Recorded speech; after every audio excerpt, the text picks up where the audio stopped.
प्रतिक्रिया मैडम या जय जगन्नाथ। मो ब्रह्मगिरी पंचायत समिति अध्यक्ष रत्नमाला बेहेरा।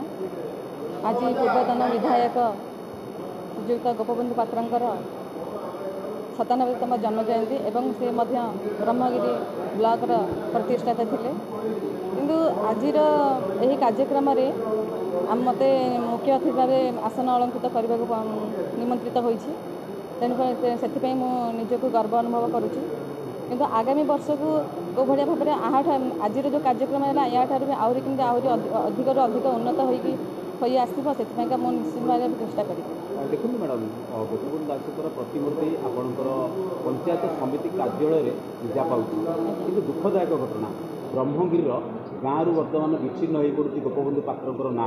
आपको नहीं पंचायत अध्यक्ष हिसाब से कौन रखा आगामी दिन में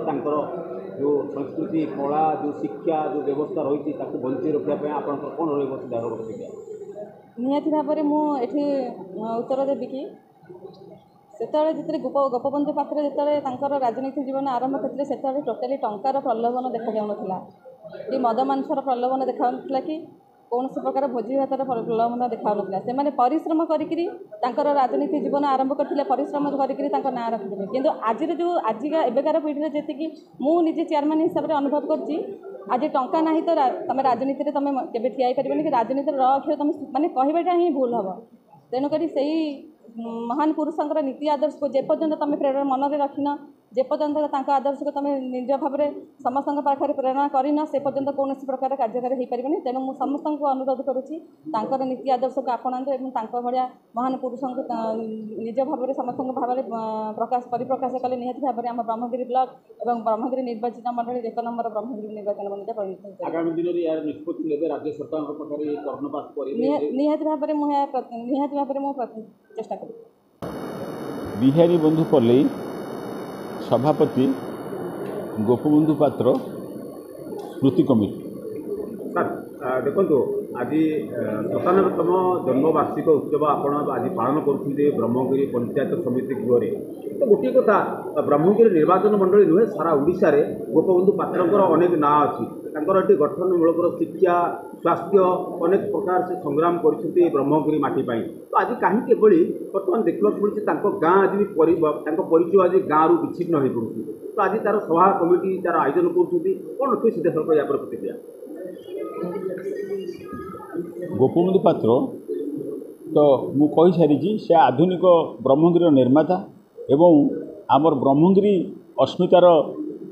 गोटे पराकाष्ठा किंतु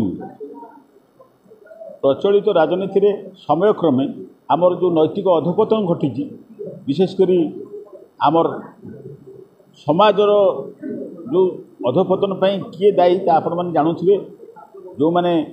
नेतृत्व नौकरी जो मैंने नेता युवपीढ़ी को जो मैंने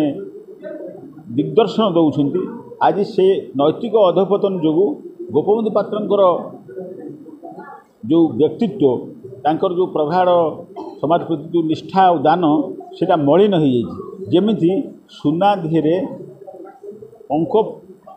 जदि घोड़े दि जाए पंख बोली दि जाए सुना जमी चकचक कैनि सेमती गोटे भल गुण तांकर परिप्रकाश पाई समाज में सीटा बांटापी आम पाखे लोक ना से सृष्टि करने पड़े। सर आगामी दिन में पदक्षेप कौन ने गांधी गोपबंधुकर ना जो रही किसी कार्य करके देशपाई जीवन देते बलिदान देते कि गोपबंधु पात्रंकर अनेक अच्छी आज तांकर भी प्रतिमूर्ति यही ब्लॉक कार्यालय भितर पंचायत समिति कार्यालय भितर पूजा पाँच कि दुखदायक घटना ये लोक भूली जाऊँ धीरे धीरे पूर्वतन पूर्वर ये माटी की जे दिग्दर्शन देथिला जे शासन देथिला जे शिक्षा देथिला जे संस्कृति की बंचाई अहरह चेष्टा करुला आज धीरे धीरे छुटी जाऊँगी। गोपबंधु ट्रस्ट बर्तमान रेजिस्ट्रीकृत हो जाइए सरकार पंजीकरण हो जाइए तेणु आगामी दिन में जो प्रस्ताव देले सब रविबाबू हरिका जो कहले गोपबंधु ट्रस्ट बैठक डाकी एवं समभावपूर्ण जो मानकर गोपबंधु व्यक्तित्व प्रति जो मान निष्ठा से नहीं आगामी दिन में केमिका से स्वरटा जनसाधारण को से बार्ताटा बंटा एवं से आमर जो विद्यालय अच्छी महाविद्यालय अच्छी से स्तर में जो विभिन्न गोपबंधु पात्र शिक्षक प्रतियोगिता करा एवं